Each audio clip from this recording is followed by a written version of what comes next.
सुनीता केजरीवाल ने दिल्ली के सड़कों पर उतरने का मन बना लिया है। दिल्ली की राजनीति में अरविंद केजरीवाल की गैर मौजूदगी का असर ऐसा होने लगा है कि मेयर चुनाव को टाल दिया गया।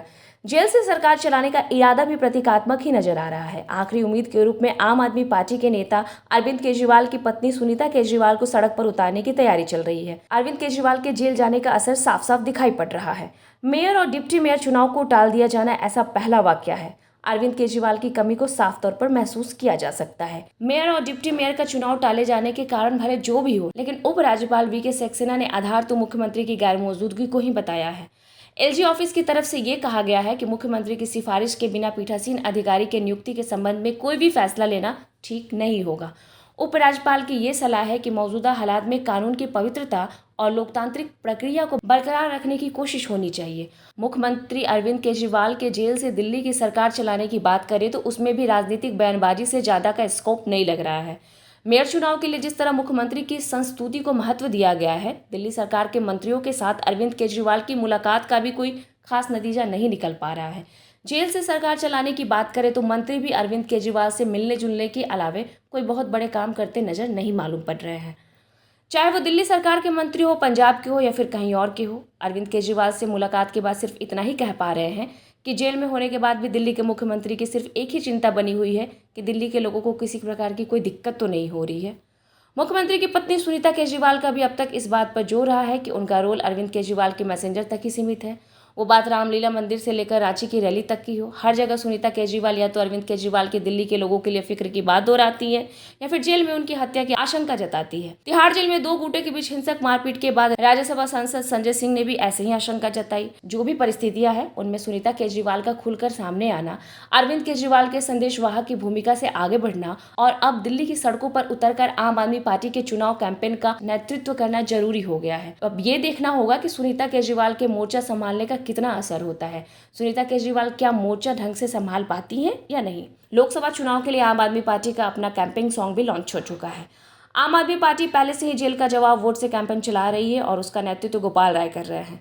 गुजरात के लिए सुनीता केजरीवाल को पहले ही स्टार कैंपेनर बनाया गया था। अब वो दिल्ली में भी आम आदमी पार्टी के इलेक्शन कैंपेन का नेतृत्व करती नजर आ रही हैं। सुनीता केजरीवाल के साथ साथ पंजाब के मुख्यमंत्री भगवंत मान भी दिल्ली में आम आदमी पार्टी के उम्मीदवारों के लिए वोट मांगते देखे जाने वाले हैं और पंजाब सहित बाकी राज्यों में भी सुनीता केजरीवाल प्रचार प्रसार करेंगी। सुनीता केजरीवाल अपना पहला रोड शो कोंडली में करेंगी। पूर्वी दिल्ली लोकसभा सीट के अंतर्गत आने वाले इस इलाके के विधायक कुलदीप कुमार विधायक ही लोकसभा उम्मीदवार रहेंगे। पूर्वी दिल्ली लोकसभा क्षेत्र के अलावा सुनीता केजरीवाल दिल्ली 3 और भी लोकसभा सीटों पर चुनाव प्रचार करेंगी, जहां से आम आदमी पार्टी के उम्मीदवार लड़ रहे हैं। इससे तो ये लगता है कि सुनीता केजरीवाल कांग्रेस उम्मीदवारों के लिए वोट नहीं मांगने वाली है। अभी तक जो बताया गया है उससे ये बात प्रमाणित लगता है।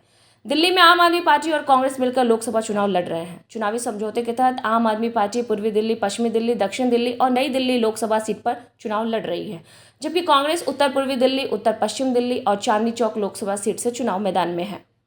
आखिर दिल्ली में चुनावी गठबंधन होने के बावजूद आम आदमी पार्टी के नेता कांग्रेस उम्मीदवारों के चुनाव प्रचार से दूर क्यों हैं? क्या आम आदमी पार्टी को किसी बात से परहेज है या कांग्रेस ही नहीं चाहती है कि साझा चुनाव प्रचार प्रसार करे?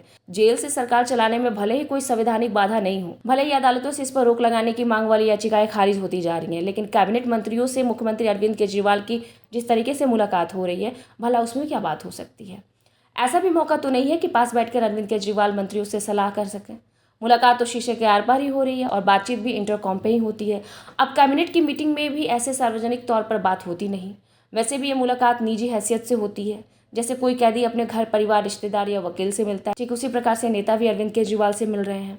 असल में पीठासीन अधिकारी की नियुक्ति का प्रस्ताव मुख्यमंत्री और मुख्य सचिव के माध्यम से उपराज्यपाल के पास मंजूरी के लिए भेजा जाता है। बाकी बातें तो अपनी जगह हैं, लेकिन अरविंद केजरीवाल के जेल जाने के बाद ये पहला वाकया है जब उनकी गैर मौजूदगी का साफ तौर पर असर दिखाई पड़ा है।